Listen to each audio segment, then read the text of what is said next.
జనసేన ఎమ్మెల్సీగా తొలిసారి శాసన మండలిలోకి అడుగుపెట్టిన MLC Nagendra Babu అదరగొట్టారు.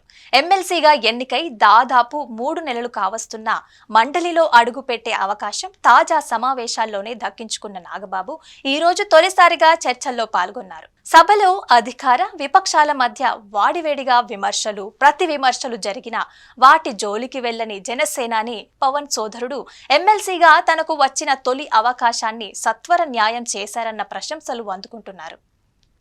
Deputy CM Pawan Kalyan సోదరుడు కొన్నిదెల నాగబాబు ఎమ్మెల్సీ హోదాలో మంగళవారం శాసన మండలిలో ప్రసంగించారు. ఈ నెల 18న శాసన మండలి సమావేశాలు ప్రారంభం కాగా తొలి 3 రోజులు సభలో మాట్లాడే అవకాశం నాగబాబుకైతే దక్కలేదు. మంగళవారం ఈ ఛాన్స్ రావడంతో కోర్టులో పెండింగ్ కేసులపై ఆయన మాట్లాడారు. ముందుగా సభాధ్యక్షుడితో పాటు ప్రధాన ప్రతిపక్ష నేత, మంత్రులు, ఇతర సభ్యులకి ధన్యవాదాలు చెప్పిన నాగబాబు ఆలస్యంగా అంటే న్యాయం వల్లే ఎన్నో విపరిణామాలు చోటు చేసుకుంటున్నట్లుగా ఆవేదన వ్యక్తం చేశారు. దేశవ్యాప్తంగా కోర్టుల్లో 3.30 కోట్ల కేసులు పెండింగ్ లో ఉన్నాయని, అందులో ఏపీలోనే 1,00,000కి పైగా కోర్టు కేసులు సుదీర్ఘకాలంగా వాయిదాలు పడుతున్నట్లుగా నాగబాబు సభ దృష్టికి తీసుకొచ్చాడు.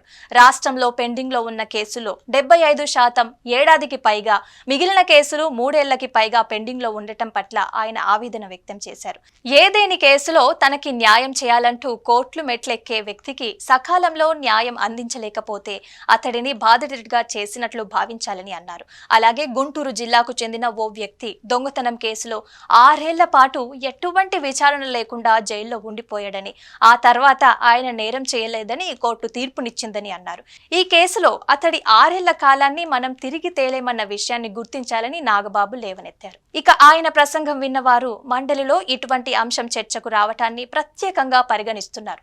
ప్రస్తుత పరిస్థితులలో అసెంబ్లీ, శాసన మండలిలో ప్రజా సమస్యలకు బదులుగా ఇతర అంశాలే ఎక్కువగా ప్రస్తావనకి వస్తున్నాయని, కానీ అందరికంటే భిన్నంగా నాగబాబు సబ్జెక్ట్ ని ఎంచుకున్నారని పరిశీలకులు వ్యాఖ్యానిస్తున్నారు. అంతేకాదు న్యాయం అందటంలో ఆలస్యం వల్ల బలైపోయే బడుగుల గొంతును ఆయన వినిపించటం కూడా ఆకట్టుకుందని అంటున్నారు. సహజంగా ఇలాంటి చర్చ అసెంబ్లీ, మండల, లోక్సభలో జరగటం ప్రస్తుత కాలంలో అదురుగా మారిపోయింది. సహజంగా ఇలాంటి చర్చ అసెంబ్లీ, మండలి, లోక్సభలో జరగటం ప్రస్తుత కాలంలో అరుదుగా మారిపోయింది. రాజ్యసభలో అప్పుడప్పుడు ఇలాంటి సబ్జెక్టులు చర్చకి వచ్చినా ఎలాంటి ప్రభావం చూపలేకపోతున్నాయనే అభిప్రాయం ఉంది. ఏది ఏమైనా న్యాయ వ్యవస్థలో ఉన్న లొసుగులని ప్రస్తావించటం ద్వారా నాగబాబు తొలి ప్రయత్నంలోనే ధైర్యం దాటుతున్నారని అభినందనలు వ్యక్తం చేస్తున్నారు.